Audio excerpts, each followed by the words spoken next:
humingi sila ng karapatan Opo. o privilege na magbigay ng mga surprise witnesses. Ibig sabihin, ang surprise witnesses to na hindi nakatala doon sa pre-trial brief nila. Kasi ang pre-trial, sasabihin mo, sino-sino bang witnesses mo? That is to prevent surprise doon sa other party. Pero sabi nila, baka makahanap pa kami ng witness o witnesses Ayun. habang naghihiring. Anong konklusyon? Hanggang ngayon, naghahanap pa kayo ng ebidensya. O, di ba? Hanggang ngayon, hindi pa kayo sigurado.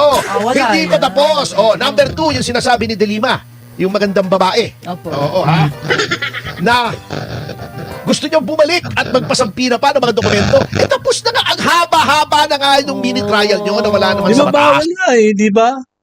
Yung ginagawa ni Dilima, bawal na yun. Unconstitutional na yun. Dapat yun, yung mga ebidensya, nangangalap pa siya ng ebidensya na dapat nakatouch na yun nung mag-submit ng article of impeachment sa Kongreso, di ba? Yun ginagawa nila, labag sa batas eh. Binababoy talaga ni Dilima itong impeachment na to eh.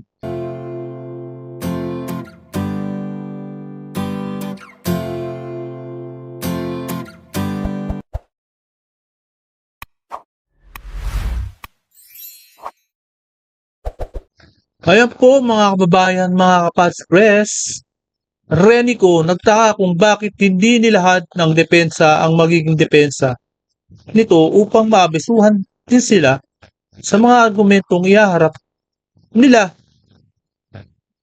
Kailangan pa bang, kumbaga nagtataka sila kasi mukhang hindi nila kinakaya yung galing ng depensa ni Inday Sara. Kasama yata siya sa mga nilamon ng buhay. Kasama siya sa nilamon ng buo. Diyan sa pre-trial niya sa Senado. Nitong mga abogado ni Vice President Inday Sara.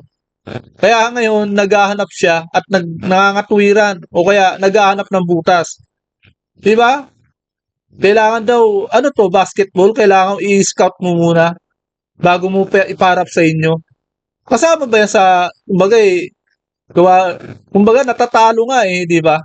Ngayon, hindi matanggap ang pagkatalo, yung gumagawa sila ng dahilan na dapat daw kabisaduhin muna sila yung mga argumento itong iharap sa kanila. Grabe, di ba? Ito naman, papakita natin sa inyo. At etong si Nico David, sabi niya, Sara Duterte is not even from Tacloban. So, why is there? Kina-question niya kung bakit daw nandiyan si Inday Sara. Ay kaya mali ka pala, Nico David. Di ba si Inday Sara buong Pilipinas siya ang Vice President? Natural lang kahit saan siya makapunta. Di ba?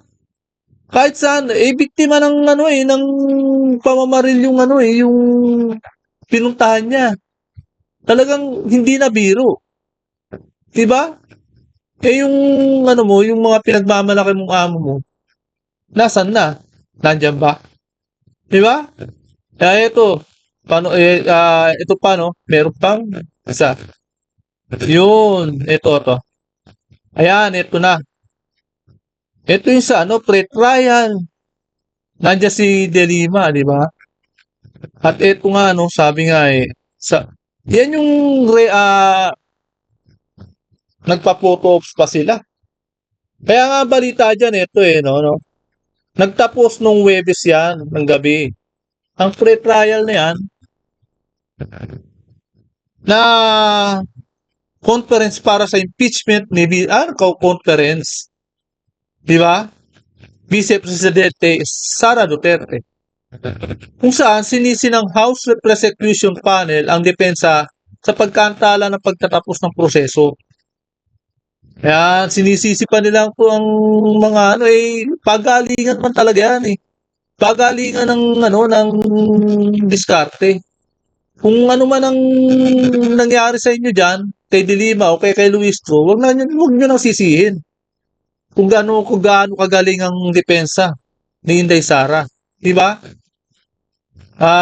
Kumbaga Liyamado na nga kayo kasi inagaw na ng Malacanang yung yung Senado, di ba?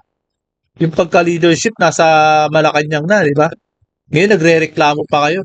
Talagang talagang takot lang kayo kay Inday Sara, di ba? Kaya ito, nagsimula ang pangyayari noong Huwebes, Hunyo 18.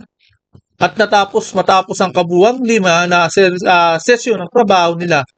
Diba, 5 pre-trial na sesyon. Ito raw, magsisimula ang mismong impeachment trial sa Hulyo 6. Ang 5 araw na kumperensya ay nagkatuon principalmente sa paunang pagmamarka at pagsusuri ng dokumentaryong ebidensya mula sa parehong panig. Kaya pinatala ko na ito sabi nga ni Kirby Luiso, sabi niya, ipinatala ko na ang posisyon ng depensa ay talaga namang nagpahaba ng proseso. Reklamo talaga to ni Luiso. Sabi niya nga ng paunang pagmamarka ng mga ebidensya ng depensa at ng prosecution.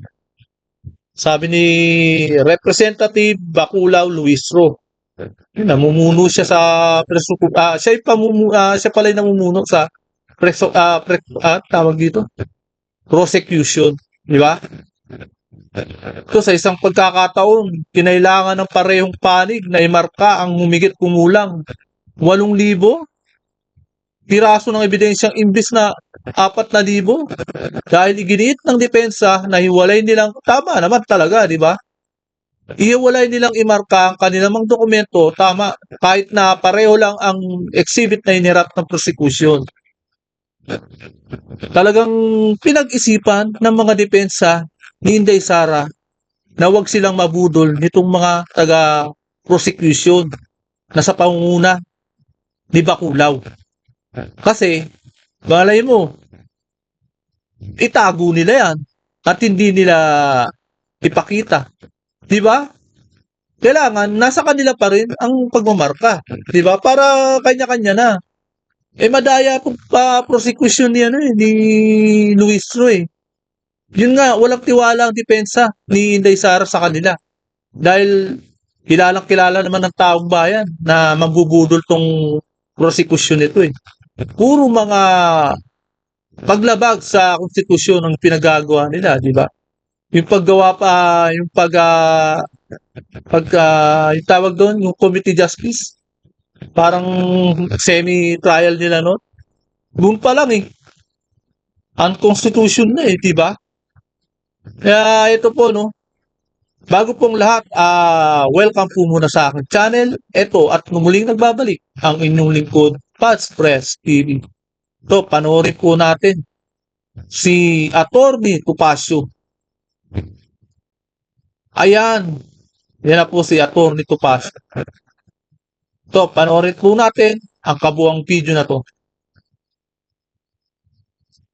Impeachment kung saan eto napakaganda with the kind permission of our compañero Paulo Panelo na eto magaling tong si Paulo Panelo mana sa kanyang ama, nakasamahan din natin dito sa SMNI na si Attorney Sal Panelo. Yan. Siya ay nag-guest sa isang podcast ng Daily Tribune, isang pahayagan kung saan ako sumusulat, at tinalakay niya po napakaganda ng kanyang pagtalakay doon sa mga issue tungkol sa mga ibinabatong paratang laban kay Vice President Sara Duterte. Inday Sara Duterte. Yan. At ang isa sa mga napakaklaro niyang tinalakay ay yung usapin ng unexplained wealth di umano. Yan. At ang unang-unang in-emphasize niya, eto kasing mga prosecutors nung nasa Quadcom sila at noong dinidinig nila yung probable cause. Hindi pala Quadcom, yung committee, Justice Committee. Palagi nilang sinasabi, paulit-ulit, bilyon-bilyon daw ang salapi ni Vice President Sara Duterte at ang kanyang asawa na si Attorney Mans Carpio. Unang-una, ginlaro na po yan ng bangko. Sinabi na ng Bank of the Philippine Islands, mga bossing, mali po, nagkaroon ng computer error. Yung sinasabi nyong 2 bilyon o B, 2 milyon lang po yun. Oy, grabe. Oo, yan. Grabing pagkakamali Nagkamali po yan. ang BPI. Oo. At inamin naman. At Talagang grabe pagkakamali. Yung pagkakamaling tipong sinadya nila pero pinalalabas nila na mali, pagkakamali daw. Posible naman. Ang dami-dami nilang tao dyan na nag-asikaso dyan sa BPI na yan eh. Tapos magkakamali. Talagang gusto lang nila na lumabas na malaki ang pera o ng pera ni Inday Sara sa bangko. Pinalalabas nila eh. Diba? Puro mga kasinungalingan talaga. ano naman, talaga naman nagkakamali. Oo. Paminsan-minsan. Kumbaga, ay tao lang. Hindi. Yes. Pero hindi Talaga natin pwede sabihing sinadya tao yan. lang kasi Sigurado computer ako. eh. So, computer lang. Hindi, nagkakamali talaga, sir. Oo. Perfect ang computer. Kahit Oo. maliliit na mga depositor, naloloko din Oo, sila. minsan, bigla na lang magpapanik ka, nawawala yung deposito mo. Sa mga maliliit, pwede. Pero yung ganyang kalaki ng milyon, 2 billion, magkakamali ba? Siyempre, iyaano ng tao yan. Grabe ang pagsusulisit nila dyan, di ba?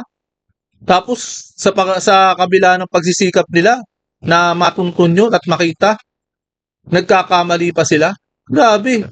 Sinadya nila na gawing 2 billion at ipahiya si Inday Sara sa publiko. Mm-mm. Ayun ang nangyayari sa'yo. Anyway, eto ang problema. Ang lakas nilang sumigaw nung akala nila bilyon. Akala nila totoo. Kinorek na milyon, Mm-mm. hindi naman nila kinorek ang sarili nila kasi mentally dishonest nga eh. Ayun. Eh, Napahiya diba, sila, na nasa di ba? House of Representatives Pahiya. Justice Committee. Opo. Yung mga Ganun. nagsagawa ng mini trial daw na wala naman sa konstitusyon Oo. doon sa House of Representatives. Hindi lang mentally dishonest, yung iba, ang papangit pa. Grabe. Pero wala na tayo magagawa ron eh. Ganun na talaga Diba? ang O, ganun ibinigay talaga. sa kanila. Ha? Ng tadhana na pagmumuka, no? Oo. Anyway, pangalawa, sabi ni Attorney Paulo Duterte tuloy, ano? Panelo. Panelo! Yes. Oh, Nagkamali-mali na. Paulo Bad Duterte. comparison. Okay. Hindi naman, hindi naman. Okay Wala naman. Nakakampi naman natin pareho yan. Okay. sige Anyway, po. Mm-mm. sabi niya, hindi mo talaga malalaman doon sa kinuhang report ng AMLA. Kasi, ang tinignan nyo lang doon, yung mga covered transaction. Ayun. Yung 500,000 above, ang sabi niya. So, hindi natin alam kasi Hindi, sabihin, baka kagaya rin yung deposit, withdraw, deposit, kada transaction. Hindi sila ang utak ng prosecution hindi sila nagma-minus, plus, minus. Baka ang ginagawa nila, puro mga additional lang sa transaction. Yun naman ang ginawa nila di ba? Kaya lumaki. Baka nga nag-multiply pa nga yung mga yan sa kasinungalingan nila alam nyo, eto po yan kasi akala ng mga tao, yung report na yon, lahat naka-report.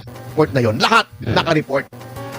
Withdrawal at deposito. Hindi po. Ganito po kasi yan ang naka-report sa AMLAC.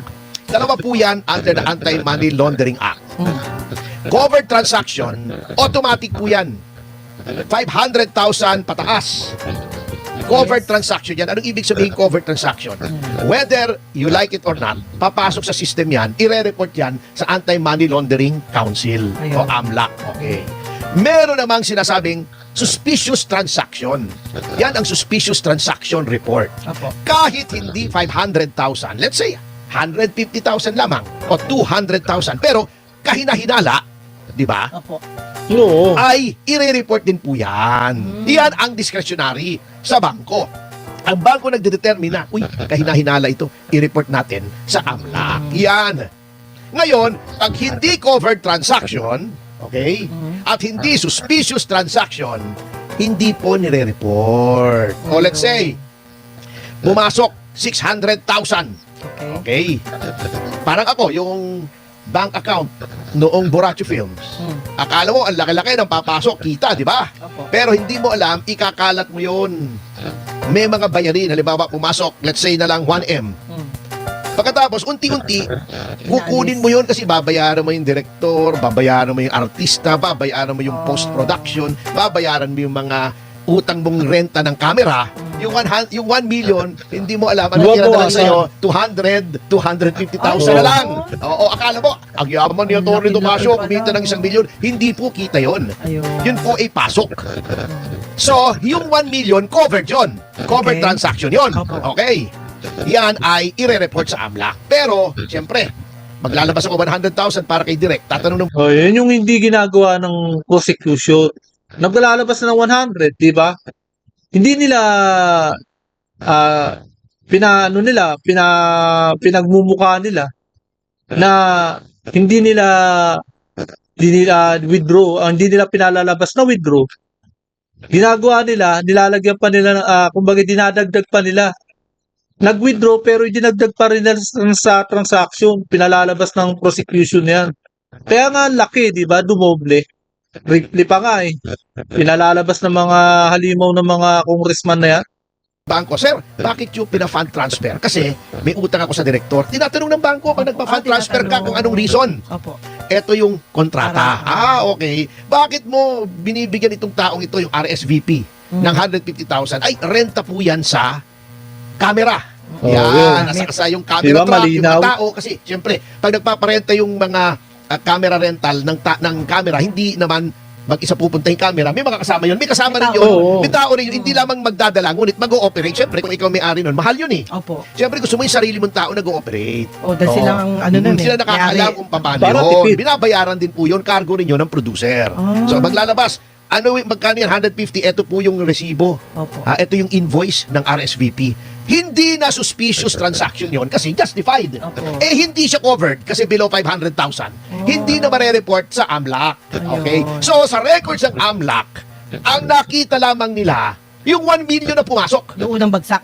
Kasi covered transaction yon kaya nalaman nila. Yung mga lumabas, na siguro 80% ng 1 million, 800,000 ang lumabas Opo. na bayarin, Mm. hindi nila nakita yon kasi hindi suspicious transaction, hindi rin covered transaction kasi yung 800 million, utay-utay yun eh. Opo. Akala lang nila Oo. pumasok 1 million. Ayun. Kung baga sa box office, ang tawag po doon, gross. Gross. Oo. Hindi neto. Oh. Ang neto yung kita mo. Opo. Halimbawa, yung Mama Sapano, pumasok sa amin 15 million.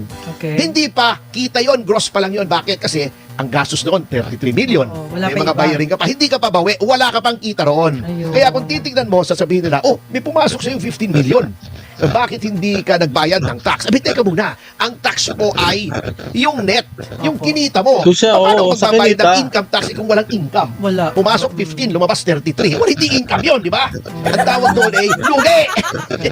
Takilya, pero nakabawi po kami sa Netflix. So, okay na po. Kumita na ng konti. Tayo naman. Kumita naman ang konti. Pero para malinawan na yung mga makikitid ang utak ng mga congressman, lalo na yung prosecution na yan, di ba? Na ginagawa nilang Hindi ogag yung naghahanap tao. ng malaking kita sa pelikula. Ang importante yung Mama Sapano ay naririyan yan at ako ang Borracho Films ang may-ari ng rights niyan for 50 years Opo. at makabuluhang pelikula yan sapagkat dyan inilalatag yung kabayanihan ng 44 na napatay sa Mama Sapano Sa at kandaloko-loko tayo eh. Oh, di ba? Kawawa nga yan. Mag-ayos ka lang, may pera ka na. Kaya nga ang sinasabi nitong si Attorney Panelo, bagamat hindi siya kasama Opo. doon sa defense team, Defense team. siya ay abogado ni Vice President Sara Oo. Duterte sa mga ilang mga usapin. Kagaya nung nagsampa ng kaso si Vice President Inday Sara kay Madriaga, di ba? Libel yung ginawa ni Madriaga, paninira talaga kay Inday Sara eh. Ganyan na ganyan din ang ginawa kay Pangulong Duterte dati. Ngayon, nakikita ni Vice President Inday Sara sa ginawa dati ng kanyang ama, kaya hindi niya pinalagpas. Kaya ang abogado niya si Sal Panelo. Yun yung mga lumalapit pag nilalapitan niya para magsampa ng kaso. At nakita naman po natin kung gaano kahusay nagagampanan ni Attorney Paulo Panelo ang kanyang katungkulan. So, yan po, happy 1,000 live viewers po. Maraming salamat po Thank sa you. inyong lahat. Oo. Ay. Alam nyo, yan ang sinasabi ko kasi, huwag kayong magpapaniwala doon sa ibang mga house prosecutors na Agad- ganito, agad, ganon, oo. nagja-jump to conclusion. Siyempre, ang ginagawa po kasi nitong mga house prosecutors, sad to say, ay yung playbook o yung ginawa nila na nagawa nila dati kay Chief Justice Corona. Na Oh, pinalabas yung mga sistema, kaya nga yung ano di ba? Style dilawan yan eh. Yung ginagawa ng bakulaw nila Luistro. Malamang sa malamang may nag-a-advise na mga dilawan din. At may sumusuporta na mga dilawan at mga talagang hawak sila ng dilawan. 'Di ba? Yung style ni Papanot na si Aquino, ginawa niya kay CJ Corona. CJ Corona kasi pinaano yan eh. Talo sa kaso ng diyan sa lupa nila diyan sa Tarlac. Talo pinabibigay ni CJ Corona yun eh sa mga magsasakay. Kaya ito si Aquino, si Noynoy Aquino, talagang pinag-initan niya si CJ Corona. Nasa kanya yung Senado tsaka yung Kongreso. Talagang halos mawala at namatay na lang si CJ Corona. Bandang uli, siya? Acquit, 'di ba? Acquit. Hindi siya guilty. Nanalo si CJ Corona, yun nga lang, wala na. Hindi na malalaman ng tao na nanalo siya. Ganyan ang style nila na ginagawa nila ngayon kay Vice President Inday Sara. Iisa lang ang style nilang ginagawa nila. Mula noon hanggang ngayon, pati kay Joseph Estrada, mga dilawan rin eh. Yung mga nagpabagsak kay dating President Joseph Estrada. Ganun na ganun, kopyang-kopya talaga. Isa lang style. ang daming kinita ng tao. Hindi naman ganoon. Labas-pasok eh. Halimbawa, nagpasok ako pumasok 500, lumabas 300. Bawas na. Kung 500 ang pumasok, pero 200 na lang. kung 500 ang pumasok, unti-unti. Ang nilabas ko, 6 na 100,000. Di, negative 100 pa yung cash flow ko, di ba? Hindi po kasi yung report na yon ang accurate na report. Ayun. Ngayon, yung tungkol dun sa sinasabi nilang bantang pagpatay sa Pangulo, tignan niyo yung konteksto. In-explain na po yan eh. Isang araw i-explain natin yan. Komplikado yan. Oo. Yung Wala tayong magagawa dyan. Dahil yung mga mga tumitira kay Inday Sara, sarado ang utak talaga. Hindi nila maintindihan yun dahil ayaw nila intindihin yun. Sinasabi nito ni Atty. Topacio. Di ba? Pakinggan yung konteksto. Wala sila nun. Hindi yan sarado ang utak nila pagdating sa ganyan. Gusto lang talaga nila puntiryahin si Vice President Inday Sara. Di ba sabi niya, pag may nangyari sa kanya, ganito. Meron ba namang bantay? Diba? Conditional. Sasabihin. Oo. Kengkoy naman eh. Oo. Ngunit, Parang blatter yan, attorney, di ba? oo. Halimbawa, merong ano sa'yo, nanakot sa'yo. Binlatter mo para alam nila kung sinong titira Kung sino sa'yo. yung- Yes. Oo. Oo. Maaaring Diba? ganun yun. Pwede yun. Protection yun. Pwede yun. Kaya nga, titignan yung konteksto. Di ba? Oo. Hindi mo alam kung paano di ba? Opo, yun. Kaya nga, eto, si Attorney Panelo ay nananalig na kapag nakita ng mga senators, judges, yung ebidensya ay mapapawalang sala si Vice President Sara Duterte. Oo. At Pero alam yan ng prosecution na mahina ang kanilang kaso. Bakit ko nasabi yan? Hindi to haka-haka ha? Bakit po? Hindi to haka-haka burla. kaya gumagawa ng paraan ng Senado, yung mga senador ni Bangag, di ba? Senador ng Malacanang. Kaya gumagawa ng paraan ngayon. Tingnan nyo, ang gulo-gulo ng CIDG, mga kapulisan, kung ano na pinag-aaresto nila. Di ba? Nagsasanib pwersa sila na iisa-isain nila yung mga bilang ng Senado. Burning love. Alam yun? Express yun. Express yun. Okay. At ito po kasi ay unang-una, number one. Okay. Unang-una na, number one pa. Translation eh. Ayos yun na. Okay. Oh, happy 1.1K Wow! live viewers! Thank Maraming you! salamat mga Thank you, kasama. guys! Oo, anyway, mabalik tayo na sa topic. Bakit? Unang-una, humingi sila ng karapatan Opo. o privilege na magbigay ng mga surprise witnesses. Ibig sabihin, ang surprise witnesses to na hindi nakatala doon sa pre-trial brief nila. Kasi ang pre-trial, sasabihin mo, sino-sino bang witnesses mo? That is to prevent surprise doon sa other party. Pero sabi nila, baka makahanap pa kami ng witness o witnesses Ayun. habang naghihiring. Anong konklusyon? Hanggang ngayon, naghahanap pa kayo ng ebidensya. O, di ba? Hanggang ngayon, hindi pa kayo sigurado. Wala Hindi pa yan. tapos. O, number 2, yung sinasabi ni De Lima, yung magandang babae. Opo. Oo, ha? Na gusto niyo bumalik at magpasampi na pa ng mga dokumento. Eh, tapos na nga. Ang haba-haba na nga yung mini trial nyo na wala naman Di sa ba bawal batas. nga di ba? Yung ginagawa ni Dilima, bawal na yun. Unconstitutional na yun. Dapat yun, yung mga ebidensya, nangangalap pa siya ng ebidensya na dapat nakatouch na yun nung mag-submit ng article of impeachment sa Kongreso, di ba? Yun yung ginagawa nila, labag sa batas eh. Binababoy talaga ni Dilima itong impeachment na to eh. Pero mo nagkakalap pa, tuloy-tuloy na, nasa Senado na sila. Tuloy-tuloy pa rin ang pagkalap ng ebidensya. Ngayon, babalik ka. Babalik Magpapasampi eh. ka na naman. Tapos na po, ha? Madam De Lima, kahit itanong nyo pa kay Jonel, tapos na yung oras para kayo ay magsampi na. Final nyo na eh! Ngayon Oo pa ba kayo nga. magsasampi na? Ano ba naman yan? Wala nang katapusan yan. Kung gusto nyo, iurong nyo, magpa-impeach ulit kayo. Eh, hindi nyo naman kaya. Kasi panibagong diskartihan na naman yan. Panibagong maleta na naman yan, ha? Di ba? Oh. Ayaw May na ayaw katapat, niya. It's naka now maleta. considered dito eh. Bukod sa Bawat wala na kayong boto. oras, magti-2028 na. Opo. Eh, wala na, ubus na. Yung pang-diskarte, ha? Kung alam mo ibig naming sabihin. Okay. Yun ang mga indikasyon.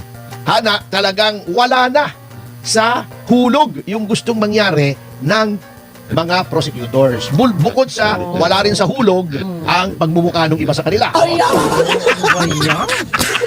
nahulog nga eh. Ha? Nahulog. Mula sa langit, nahulog sa lupa. Di ba? Ano yung mukha ng iba? Nauna yung mukha. Hindi ko nasasabihin, hindi ko sinasabing sinuwistro, ha? Wala akong sinasabing gano'n, ha? Wala. Hindi ko sinasabing sinapunan, ha? Wala akong sinasabing yun, ha? Diba? Hindi ko sinasabing si Dilima, ha? Wala akong sinasabing si Dilima yun, ha? Magalit na naman kayo sa akin. Yun ang problema. Mahina ang ebidensya. Kaya, Manang Judy, alam mo kung anong pinipilit nilang gawin. Ano po? Pinipilit nila na dahil daw nakakulong si Jinggoy Estrada at dahil daw nagtatago si Senator De La Rosa, Isa na naman yung yung 16 daw ginagapang na nila eh. nakalagay sa saligang batas, hindi na daw 16 yun, 15 na. Kaya nga ginagapang nila yun. Yung bilang ng ginagapang nila. Especially yung Malacanang ang gumagawa na naman yan. Ang paggagapang. Talagang tinatrabaho na nila eh. Diba? Baka pwede pa daw 14. Yung Grabe. 2/3. Yan ang dinidiskarte nila at yan ang binibrainwash nila. Ayun ang mahirap, di ba? Sanay na sila na yurakan ng konstitusyon at magbendalo. Isa pa yan sa mga talagang nakabahala eh. Ang mga taong bayan sa pamamagitan ng mga propagandist nila na mga abogado daw pero bias naman, pinipilipit mga barkada yan ni Paring Ben Bendalo, Bendalo, oo. na Tama. pinipilipit yung nakalagay sa ating saligang batas Abusado para eh. masunod yung kanilang kagustuhan sa Nung una pa lang, sa pagkidnap kay Rodrigo Duterte, kay Pangulong Duterte dati. Di ba wala na sa batas yun? Inabuso, talagang lahat na. Pinasok na nila yung Senado. Abuso pa rin, lahat.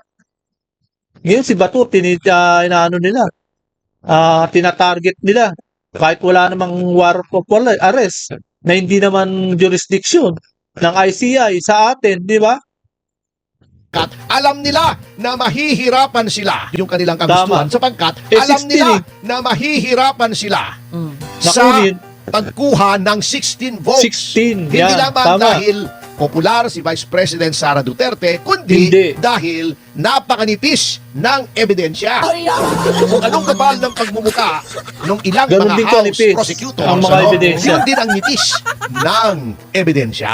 Bomalabs Yun ang yan, mabigat. bomalabs. Oo. Kaya pinipilit nila. Ngunit, tama po ba? Pag-aralan natin ang Sige po. Ang konstitusyon, nakalagay sa konstitusyon, unang-una, hindi ko nalalagay yung mga article, chuchu-chuchu, hindi naman po tayo nagle-lecture ng batas dito. Opo. Baka mapagot kayo sa akin. Unang-una, anong nakalagay sa konstitusyon? Sa Article 6. Sabi ko, hindi ako magsasite mo. Tapos nagsitas Tapos nagsitas Hindi ka pa rin. napigil. Okay. Ang Senado ay binubuo ng 24 na miyembro. Oh. Miyembro! Yes. Okay. Mm. Ayon sa batas, sino-sinong miyembro ng Senado? Yung 12 na na-elect 3 years ago, di ba? Kasi 6 years ang term. Opo. Pinakamaraming boto, pinakamaraming 12 pinakamaraming boto at dideklara ng COMELEC members yun. So 12.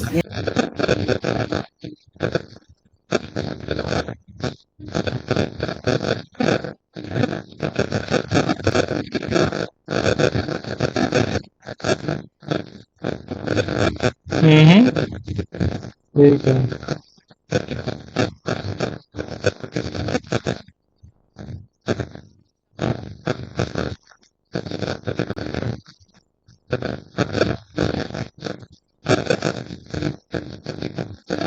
President Sara Duterte. Yun pong pag-transmit ng House sa Senado ng Articles of Impeachment after finding probable cause, kahit gaano kasarsuela yung ginagawa nila roon, ay impeach na po si Vice President Sara Duterte. Ang kailangan ay makonvict siya. Kumbaga sa korte, para madali nating maunawaan, kapag ako ay dinemanda, let's say, ng estafa, Okay.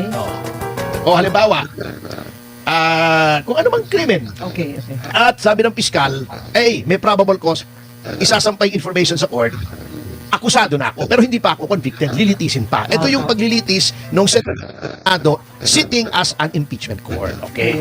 Sabi ng konstitusyon, ang conviction ay all the members of the Senate. Okay. All the members.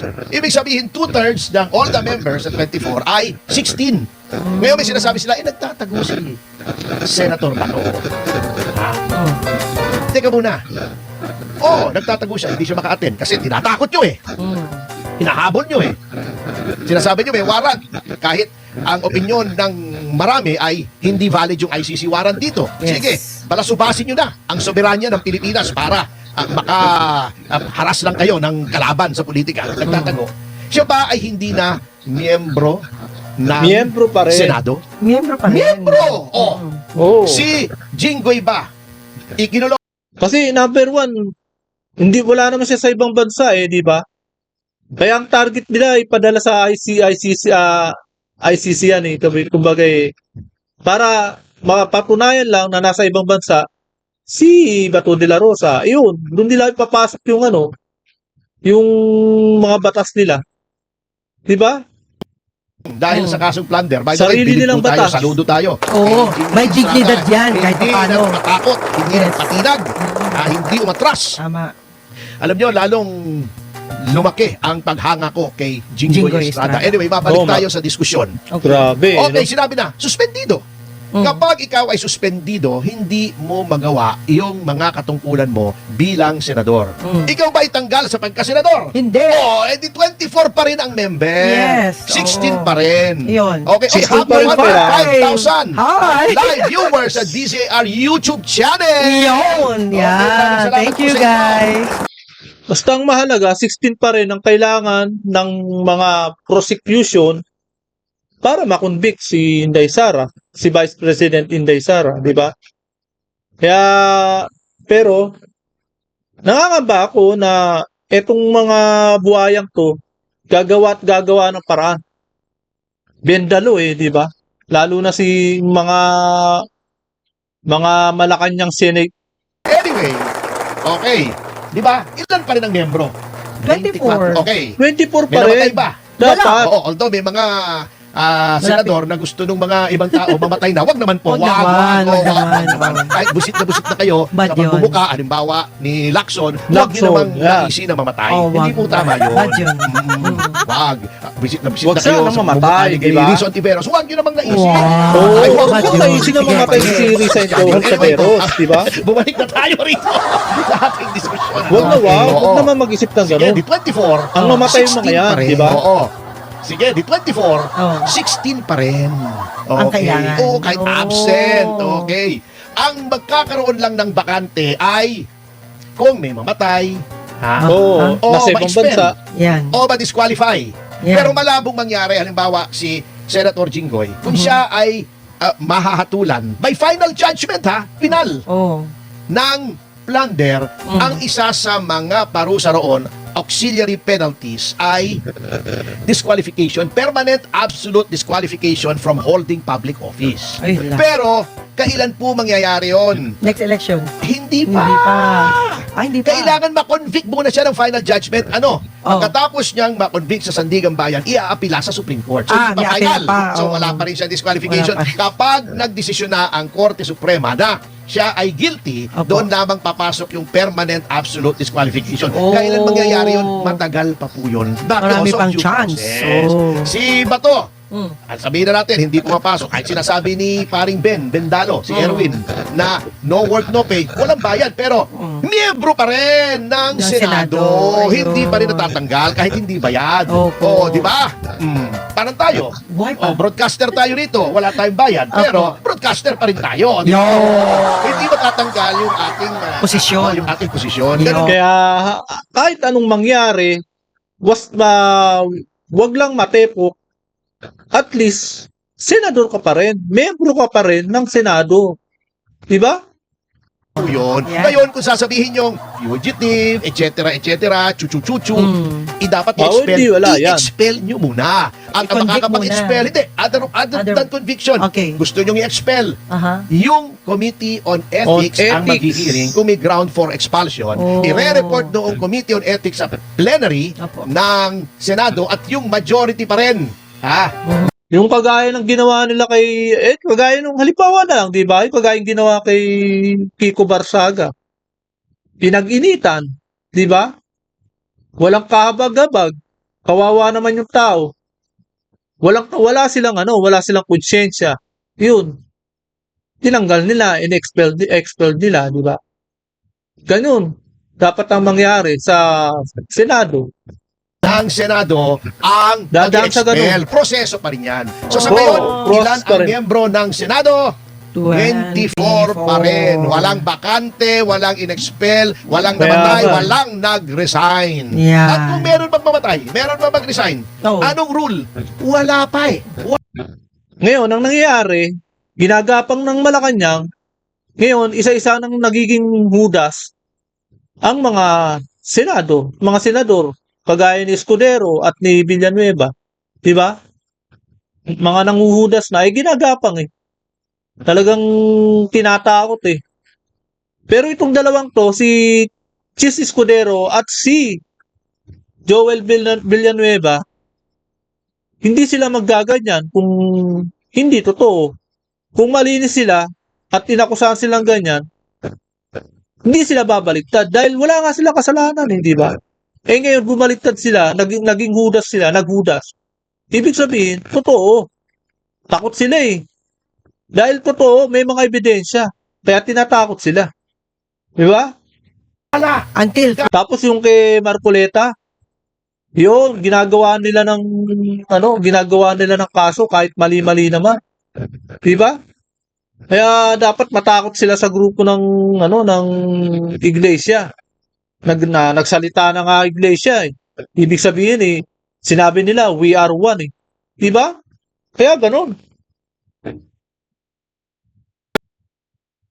Kahit mag-research, ako nasira na yung ulo ko eh. Ha? Kabais, dati nang sira ang ulo ko. ay grabe hindi naman. Oo, naghanap ako ng Ah. president kung sa hindi yung quorum ha, ibang Opo. usapan yung quorum. Mm. Yung sasabihin lang Avelino versus Cuenco na naman. Oh, yun Hindi yung Abilino.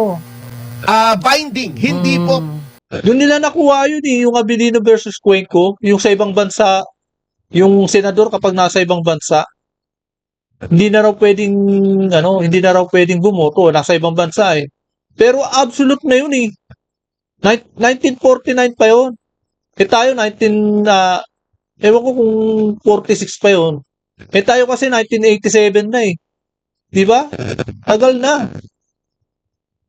president yung burado na yun. Avelino versus Cuenco sa Oh, burado na dami yan, absolute na. ng boto na kailangan for impeachment. Quorum po pinag-usapan doon. Okay. Ang desisyon ng Korte Suprema ay limitado doon sa facts ng case. Ganun Hindi lang. pwedeng iba yung facts, yun din ang ruling. Oo. Law of the case ang tawag doon. May doctrine pero applicable lang yan. Yung doctrine na yan, sabihin mo mang sa quorum, Opo. pag ang usapin ng quorum, yan ang huhugutin mo isabi dito. Pero pag Oh.